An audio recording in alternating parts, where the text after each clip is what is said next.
Eu comprei o livro Mapas, uma viagem deslumbrante pelas terras, mares e culturas do mundo, da Alexandra e Daniel Mizielinska. Isso me ajuda muito na construção ambiental de mundos ficcionais. Que delícia! Que boa dica, Robson. Boa, gostei. Realmente, você pegar mapas e ficar estudando mapas, nossa, que delícia, que delícia. E se forem detalhados, né?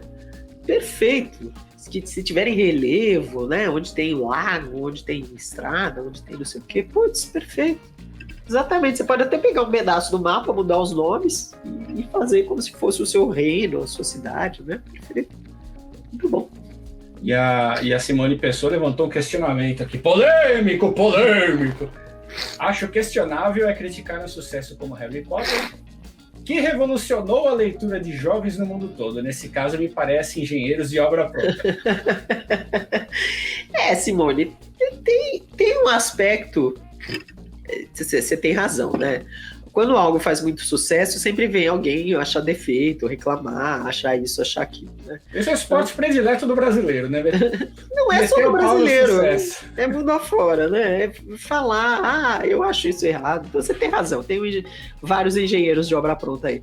Mas outra coisa, é uma questão muito curiosa. E aí o que eu acho, a J.K. Rowling não teria como ser tão presciente assim, né, de saber o que queria acontecer, que o Harry Potter, ele é de uma época, né, ele foi escrito no final dos anos 90, começo dos anos 2000. As sensibilidades eram outras, então ele não resiste a uma posição crítica de agora, né, de 20, 25 anos depois. Então, quem vai olhar com olhar crítico, essa história dos mundos, né, os leitores passaram batidos, eles não estavam se preocupando se as escolas mundo afora, no mundo mágico de Harry Potter, se elas representavam a diversidade cultural do mundo de fato, né? Ninguém estava se preocupando com isso. Agora estão, porque mudaram as sensibilidades. Então as pessoas são muito mais críticas. Então, né, é isso, às vezes a obra ela funciona bem numa época, mas ela não resiste a Será, Lara, que ele vai caducar então de vez, logo? Olha, tem muita gente implicando com a J.K. Rowling por algumas coisas. Inclusive a posição dela, que ela andou falando a respeito de trans e tal.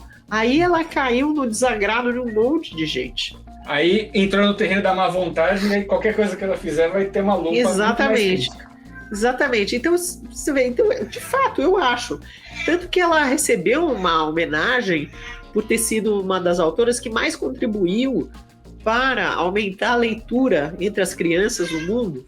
E fato, um monte de gente começou a ler por causa de Harry Potter. Porém, né, agora as sensibilidades mudam, as pessoas vêm com outras posições críticas, vêm com outras observações. Então é isso que acontece.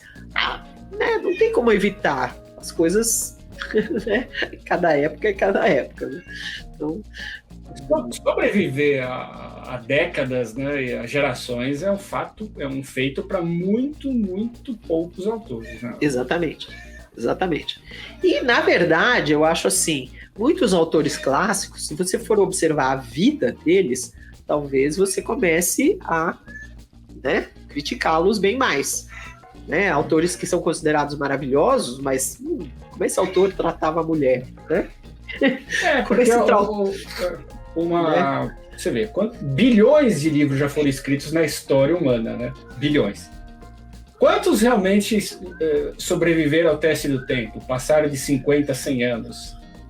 São poucos. São poucos, né? São poucos. É igual jogador de futebol. Parece que todo mundo que joga futebol é milionário, né? Aí você vai ver, Neymar tem uns 10 ou 20, uns 100 no mundo. E o resto tudo vive com salário mínimo, né? Exatamente. Com bolsa. Tem-se a impressão de que todo mundo ganha milhões, né? Bastou saber jogar bola, você vira milionário. Mas não é, né? E justamente, e alguns autores, justamente, eles são muito famosos em um momento, mas eles não resistem à mudança de sensibilidade, à posição crítica da passagem do tempo. Eu acho assim, não precisava ser tão crítico assim. Eu acho que as pessoas poderiam, né, dar um desconto. Né? Dar um desconto de algo que foi escrito em outra época, com outras preocupações e tal. Mas é isso, né? a gente tem uma geração nerd muito ácida, muito crítica mesmo. Em alguns momentos, eu acho assim, é adequado, porque criticar machismo, criticar posições políticas questionáveis, criticar uma série de coisas, bem, vale criticar. Agora, em muitos momentos, talvez seja uma política de cancelamento excessivo. Olha, o Josélio Marques fez uma... Ele tá brincando, mas eu acho super interessante, né? Vou fazer uma história de fantasia onde, ao invés de bruxos e feiticeiras, irei colocar rezadeiras e benzedeiras. Pois, eu vivo dizendo, o nosso... tem a dó, viu? A nossa cultura de magia é muito mais interessante do que essa cultura de magia wicca ou europeia. Eu acho tão interessante. Eu acho super utilizado. A gente tem elementos, né, de magia, de folclore, de magos, né? As nossas feiticeiras, justamente, benzedeiras, né? Pessoas capazes de tirar mal olhado, de fazer isso, fazer aquilo. Putz, meu, dá para deitar e rolar com o nosso universo mágico, eu acho. A Fronde comentando: no meu romance, as campanhas napoleônicas são um plano de fundo. Que bom, é uma época interessante. Em nenhum momento muda os fatos históricos, mas em dado momento o protagonista conversa com Napoleão. Essa liberdade criativa é válida? É, querida. Você só tome cuidado para ser verossímil, né? Então, quem conhece a época não acha absurdo, eu não sei o que seu personagem é, né? De que forma ele se aproxima de Napoleão. Mas se for dentro de algo verossímil, de algo possível, de algo dado pela história, claro. Você pode ver que muita gente faz isso, né? Napoleão já foi personagem de muitas ficções históricas. Então, pode fazer, sim. A Maga, eu perdi um comentário da Maga aqui, mas ela comentou do mundo que o Neil Gaiman criou, né? Que fez dele um sucesso, né? Sim. Sandman.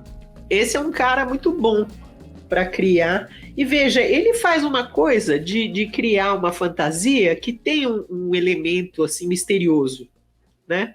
Ele não entrega tudo, mas a parte que ele explica do mundo é muito clara, tanto que, né, virou história em quadrinhos, virou coisa visual, né? Ele consegue explicar tanto que se traduz em algo desenhado. Então você tem toda a razão, é um bom exemplo. Neil Gaiman é um bom exemplo de alguém que cria mundos de fantasia interessantes, detalhados, com regras próprias. Perfeito. E... o Futebas do Timão. Estou escrevendo uma distopia fantástica com terror, com tema forte de rock e rebeldia. Quais dicas vocês me dão? Olha, a gente tava dando as dicas aqui. Por favor, não caia nos clichês. Vai, rock e rebeldia, cuidado para não cair nos clichês. Então, cria um personagem incrível. As pessoas se interessam mais pelos problemas do personagem do que os poderes. Então, não sei se aí no seu mundo distópico o personagem tem algum poder, mas as pessoas se interessam pelas limitações. Então, faça um personagem que sofre com as limitações do lugar e tal, e que consegue se virando apesar de ter essas dificuldades, né? Então, quando você entra com magia ou ficção científica, é isso, pessoas. Mesmo que tenham poder, o interessante é o limite. O poder puro, tudo bem que ele pode ser uma farra, né? Tipo que eu tava falando, o cinto antigravidade, que permite voar, a pessoa pode ir para outro lado do mundo, poucas horas e tal. É divertido. Mas o mais divertido, mais interessante é você ver os limites daquilo. Então você fazer as dificuldades de um lugar como esse, se tem um bandido que voa, como é, se tem um ataque de gente que voa, como é. Então, fazer as limitações. Elas pegam muito mais. As pessoas querem ver, né, mesmo tendo poder, quais são os limites desse poder. Novamente, vamos ao Harry Potter. O Harry Potter, naquela batalha final, ele é um mago, ele consegue fazer vários encantamentos, ele consegue fazer várias coisas, mas o inimigo também, né? E matam vários do lado dele, né? Então, na guerra, eles saem perdendo muita gente morre. Então, as limitações da magia são interessantes. Ó, a André Martins acredita que para um livro de fantasia funcionar bem, é necessário que a história seja muito envolvente ao ponto do mundo ser apresentado aos poucos, sem ficar maçante. Isso. Então, o problema inicial do protagonista tem que ser interessante.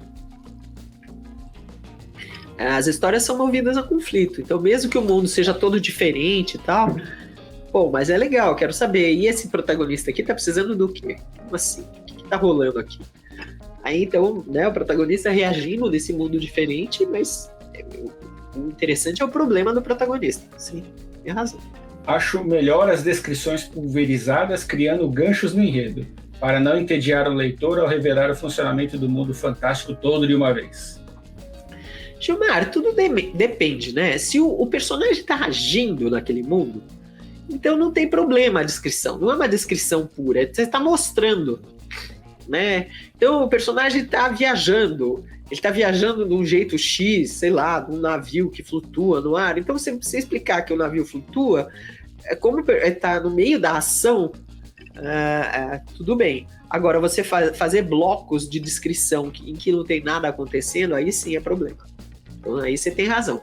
Essa preocupação do maçante, você está certíssimo, é para ter mesmo. Então a preocupação você tem que ver. O personagem tem que estar fazendo alguma coisa, tem que estar muito interessante, tem que estar movimento, não pode ter discussão, aula, né, exposição, discurso, não pode. Tá? Tem que ser mostrado por conflito, mostrado porque o personagem precisa de algo e não tá rolando, tá precisando correr atrás. Mas muita descrição do cenário não pode deixar a narrativa arrastada? Tipo injeção de linguiça? Não pode. Você tem que ser o suficiente para o leitor entender o que é que tá acontecendo e onde. Mas não é bem isso que eu falei. Precisa o suficiente para você situar o personagem, mas não demais para você ficar dando a marca da cerveja ou como é que tal coisa foi fabricada, entendeu? Você tem que ver o que precisa e o que não precisa. Tem razão. E longas talagadas de descrição sem nada acontecer, não bom. Então, sim, é a descrição na ação. Olha, a Maga tá lembrando do Philip Pullman, que é excelente, né? A trilogia Bússola de Ouro é maravilhosa, né? Ele cria inúmeros mundos e a gente entende direitinho cada um deles. Exatamente. Aquelas coisas dos demons, aqueles animais, né? Ligados a cada personagem. Exatamente, ele é um ótimo exemplo de um mundo complicado, todo diferente, mas você entende as regras, né? Você entende, as pessoas são ligadas àquele animal, o animal muda de forma até X idade, depois ele torna um formato físico. Então, tem regras. É um mundo complicado, diferente, que tem regras. E na narrativa você entende as regras. E veja, esse é um mundo cheio de detalhes, e vocês podem ler. Você vai aprendendo sobre o mundo enquanto os personagens estão indo para lá e para cá.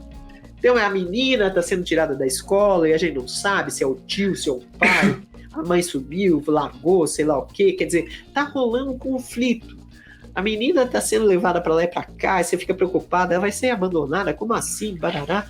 E né, ela fala, ela vai parar num lugar, ela tem um urso e barará, tem um monte de coisa acontecendo, então você vai vendo como o mundo funciona enquanto os personagens estão em conflito.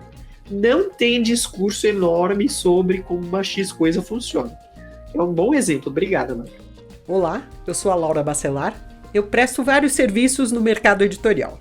Eu ajudo autores a tirarem dúvidas com consultoria, eu faço mentoria para quem quer escrever livros de não ficção e eu faço leitura crítica com viés editorial. Se você tiver interesse, veja os meus dados de contato aqui abaixo desse vídeo.